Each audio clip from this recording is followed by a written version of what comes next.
Chapter 17. Kutuzov, like all old people, did not sleep much at night. He often fell asleep unexpectedly in the daytime, but at night, lying on his bed without undressing, he generally remained awake thinking. So he lay now on his bed, supporting his large, heavy, scarred head on his plump hand, with his one eye open, meditating and peering into the darkness. Since Bennigsen, who corresponded with the emperor and had more influence than anyone else on the staff, had begun to avoid him, Kutuzov was more at ease as to the possibility of himself and his troops being obliged to take part in useless aggressive movements. The lesson of the Tarutino battle and of the day before it, which Kutuzov remembered with pain, must, he thought, have some effect on others too. They must understand that we can only lose by taking the offensive.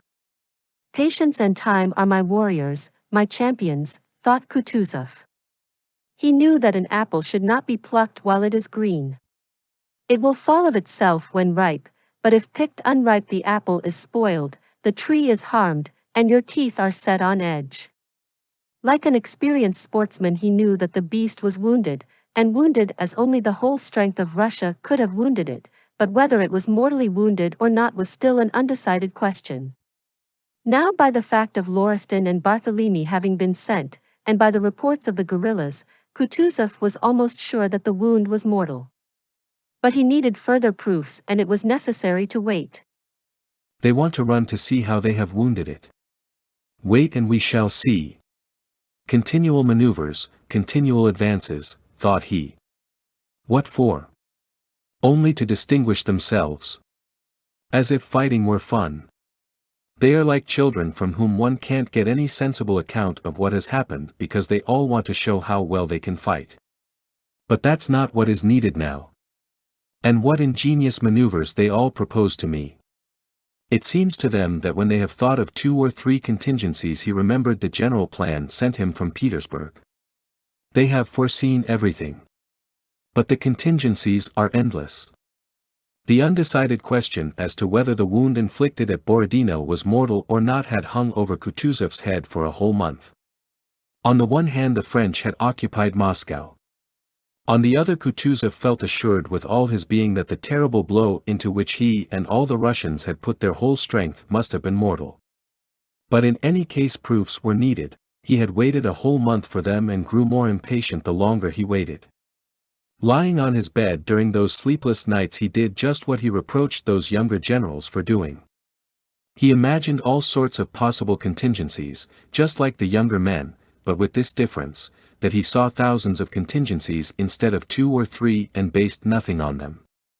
The longer he thought, the more contingencies presented themselves. He imagined all sorts of movements of the Napoleonic army as a whole or in sections against Petersburg, or against him, or to outflank him. He thought too of the possibility which he feared most of all. That Napoleon might fight him with his own weapon and remain in Moscow awaiting him. Kutuzov even imagined that Napoleon's army might turn back through Medin and Yukhnov, but the one thing he could not foresee was what happened, the insane, convulsive stampede of Napoleon's army during its first 11 days after leaving Moscow, a stampede which made possible what Kutuzov had not yet even dared to think of, the complete extermination of the French.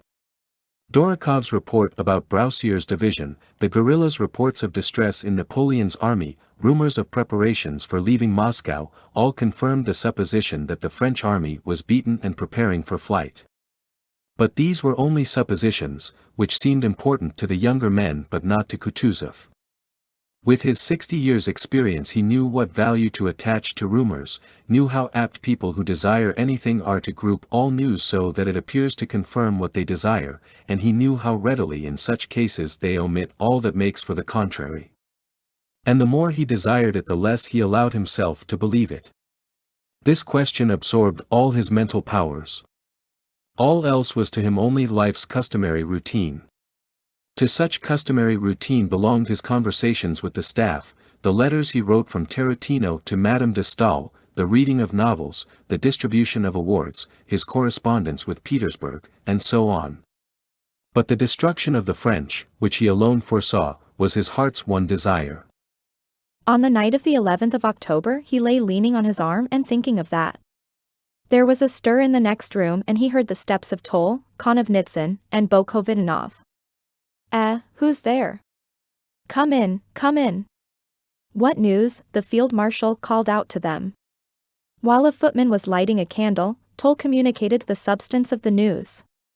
Who brought it? Asked Kutuzov with a look which, when the candle was lit, struck Tol by its cold severity. There can be no doubt about it, Your Highness. Call him in, call him here. Kutuzov sat up with one leg hanging down from the bed and his big paunch resting against the other which was doubled under him. He screwed up his seeing eye to scrutinize the messenger more carefully, as if wishing to read in his face what preoccupied his own mind. Tell me, friend, said he to Bennigsen in his low, aged voice, as he pulled together the shirt which gaped open on his chest, come nearer, nearer. What news have you brought me? That Napoleon has left Moscow?